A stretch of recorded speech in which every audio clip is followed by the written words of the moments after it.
दोस्तों, दुनिया में हर साल ऐसी कई फिल्में रिलीज होती हैं जो हमारे इतिहास को हमसे रूबरू कराती हैं। कुछ ऐसी ही कहानी है केजीएफ फिल्म की, जिसका चैप्टर 2 हाल ही में 14 अप्रैल को रिलीज हुआ है। दोस्तों, आपको बता दें, केजीएफ फिल्म एक रियल स्टोरी पर बेस्ड है, जिसमें रॉकी का किरदार निभा रहे यश एक कुख्यात अपराधी राउडी थंगम से इंस्पायर है, जिसे 1997 में एक पुलिस इनकाउंटर में मार दिया गया था। लेकिन दोस्तों, कौन था ये राउडी थंगम जिस पर यह फिल्म बनी? आज जानेंगे ऐसी ही फिल्म केजीएफ यानी कोलार गोल्डफील्ड्स की रियल स्टोरी के बारे में। बने रहिए वीडियो के एंड तक। अगर आप इस चैनल पर नए हैं तो चैनल को सब्सक्राइब करके बेल आइकन को ऑन कर लीजिए।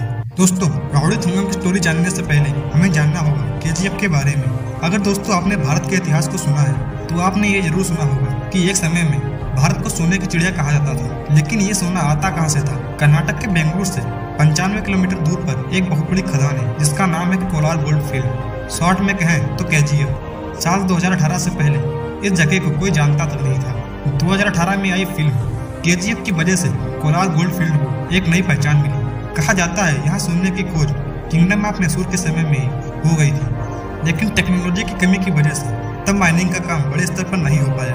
साल आया 1871, जब माइकल लावेल नाम के ब्रिटिश फौजी को यहाँ सोना होने की भनक पड़ी।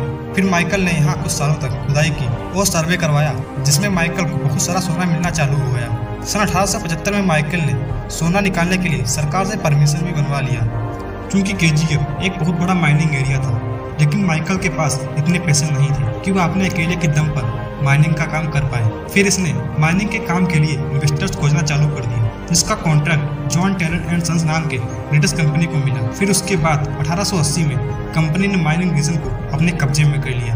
दोस्तों, तब टेक्नोलॉजी ने इतनी तरक्की भी नहीं की थी, इसीलिए खदानों में सारा काम मजदूरों के द्वारा किया जाता था। एक गवर्नमेंट सर्वे के अनुसार 120 सालों तक चले इस माइनिंग के काम में करीब 6000 लोगों को अपनी जान गंवानी पड़ी।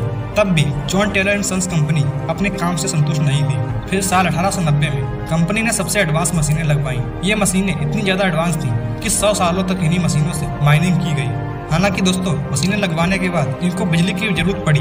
फिर बिजली की जरूरत पूरी करने के लिए भारत में देश का पहला हाइड्रो इलेक्ट्रिक पावर प्लांट लगाया गया, जिसे हम कावेरी इलेक्ट्रिक पावर प्लांट के नाम से जानते हैं। और केजीएफ के अंदर मिट्टी को छानने के लिए जिस पानी की जरूरत पड़ती थी, उसे पूरा करने के लिए केजीएफ के बेत बंगला टाउन के अंदर एक बहुत बड़ी झील बनाई गई।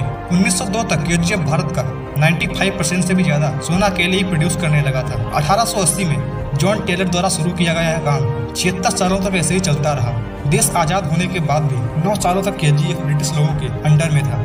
लेकिन फिर 1956 में यहाँ की राज्य सरकार ने इस माइन को अपने कंट्रोल में कर लिया। साल 1972 में भारत सरकार ने BGML यानी भारत गोल्ड माइन लिमिटेड नाम का एक PSO बनाया, जिसने केजीएफ में हो रही हर एक एक्टिविटी पर नियंत्रण कर लिया। शुरुआत में सोना इसकी ऊपरी सतह पर ही मिल जाता था, लेकिन धीरे धीरे यह माइन गहरी होती चली गई और जब भारत सरकार के कब्जे में आई तब तक इसकी गहराई 3 किलोमीटर तक हो गई थी। इतनी ज्यादा गहराई में इसका टेम्परेचर लेवल 50 डिग्री सेल्सियस तक और ह्यूमिडिटी लेवल 95% तक हो गया था। इसी वजह से मौतों की संख्या बढ़ गई थी। 120 सालों के बाद केजीएफ को 2001 में हमेशा के लिए बंद कर दिया गया, क्योंकि तब सोना बिल्कुल ना के बराबर मिलता था और केजीएफ से आज तक 900 टन से भी ज्यादा सोना निकाला जा चुका है। अब बात आती है रॉकी भाई की। आखिर ये कहां से प्रकट हुए?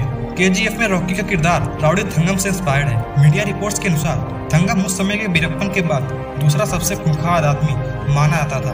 थंगम के इनकाउंटर के कुछ दिनों पहले 1997 की इंडिया टुडे की रिपोर्ट में बताया गया था कि थंगम के नाम 42 आपराधिक मामले दर्ज थे और थंगम को गरीब लोग अपना मसीहा इसलिए मानते थे क्योंकि थंगम अमीरों के यहाँ से चोरी करता था और गरीबों में बांट दिया करता था। 2 दिसंबर की डकैती के बाद पुलिस ने थंगम को देखते ही गोली मारने के आदेश दे दिए।